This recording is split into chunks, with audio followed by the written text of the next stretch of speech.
हैं जेओआईटी के 903 और 939 पर।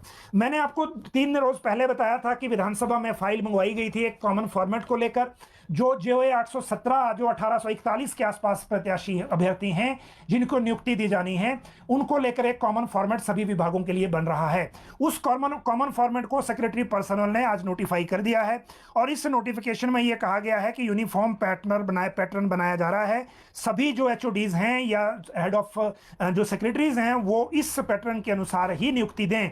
अब इस नियुक्ति में नई शर्तें क्या लगी हैं? दो बिल्कुल नई शर्तें जो मुझे अभी दिख रही हैं वो तो हैं ही। पहली ये है कि पहली बार ज्वाइनिंग के लिए शेड्यूल डेट दी गई है। मतलब यह कि आपको अगर ज्वाइनिंग ऑर्डर मिल भी गया, मान लीजिए नियुक्ति हो गई आपकी इसी तारीख को, इसी महीने 15 सितंबर को मान लीजिए आपकी नियुक्ति हो गई, लेकिन आपके अपॉइंटमेंट ऑर्डर में ही डेट दी हुई होगी। मतलब 15 सितंबर के ऑर्डर में आपको 15 अक्टूबर की भी डेट दी जा सकती है और जिस डेट को आपको दी होगी आपको उसी को ज्वाइन करना होगा। ऐसा नहीं है कि स्टेशन आपको मिल गया और ज्वाइनिंग एकदम हो जाए, क्योंकि इसमें लिखा है कि subject to the condition that the joining shall be considered on or after such date up to including joining time. ये डेट का कॉलम है। दूसरा ये है कि ये अपॉइंटी प्योरली टेम्परेरी बेसिस पर है और जो बाकी चीजें लगभग सेम है जो पहले कॉन्ट्रैक्ट में होता था। एक चीज इसमें नई बीच में एक और दिख रही है और ये है कि अगर बीच में कॉन्ट्रैक्ट एम्प्लॉय ट्रांसफर हो जाता है कॉन्ट्रैक्ट पीरियड के दौरान, तो नई जगह उसको फ्रेश अपॉइंटी माना जाएगा। मतलब फिर से कॉन्ट्रैक्ट के 2 साल वहां लगाने होंगे। एक नई शर्त यह है कि the services of incumbents appointed on contract basis will be regularized once in a year as per provision of instruction issued by department of personnel on dated 2 December 2023।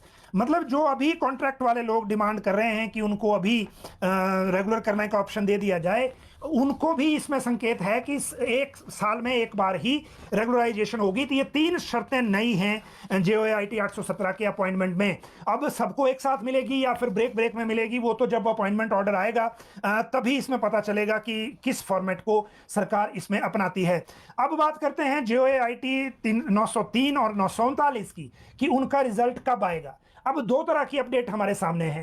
पहली बात यह कि इसमें जो राज्य चयन आयोग जिसको इनका रिजल्ट घोषित करने को लेकर कहा गया है, 939 में 82 पोस्टें हैं, 903 में 82 पोस्टें हैं, 939 में 295 पोस्ट हैं। लेकिन इनमें कुछ में पेपर लीक का मामला भी है।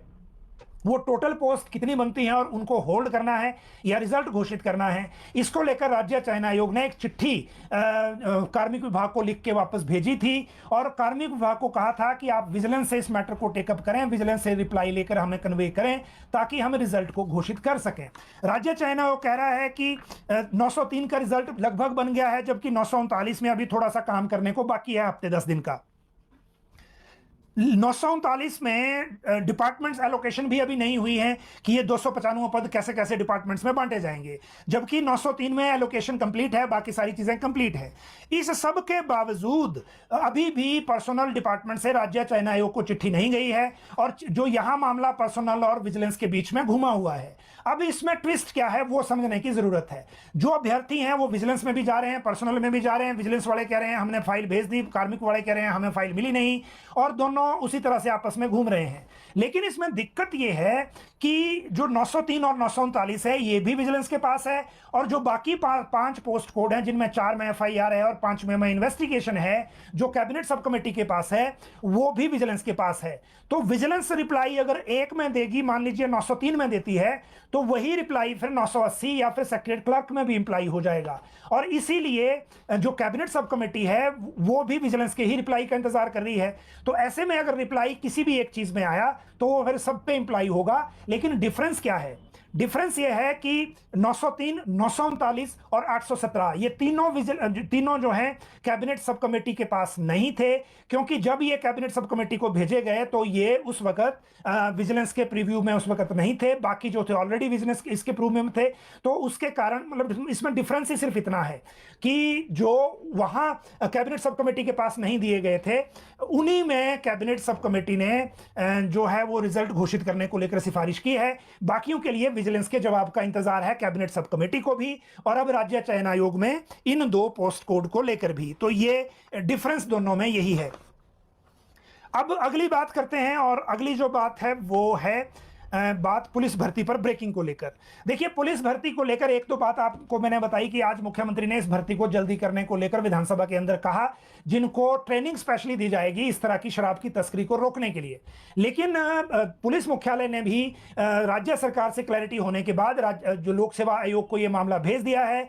लेकिन इसमें ट्विस्ट यह है कि लोक सेवा आयोग के जो चेयरमैन हैं वो गए हैं, उनकी वो छुट्टी पर हैं, वो अगले 16 तारीख तक आएंगे, वो विदेश में हैं, और अभी चार्ज जो है वो दिया गया है किसी और मेंबर को। लेकिन पुलिस भर्ती को लेकर जो फाइल है वो दोबारा से फुल कमीशन में लगाई जा सकती है, और उसकी वजह यह है कि जो कुछ एक बीच में डेवलपमेंट हुई है कि कैबिनेट ने लोक सेवा आयोग की कोई पोस्ट काट दी है जो वहां एक प्रमोशन चैनल को लेकर जरूरी थी। इसकी वजह से कुछ चीजें थोड़ी सी जो हैं आपस में जिसको बोलते हैं बैलेंस बिगड़ने जैसी हुई हैं।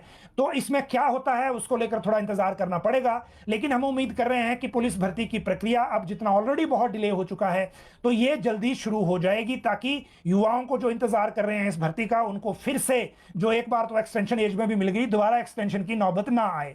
अब बात करते हैं आगे जो लोन और सैलरी को लेकर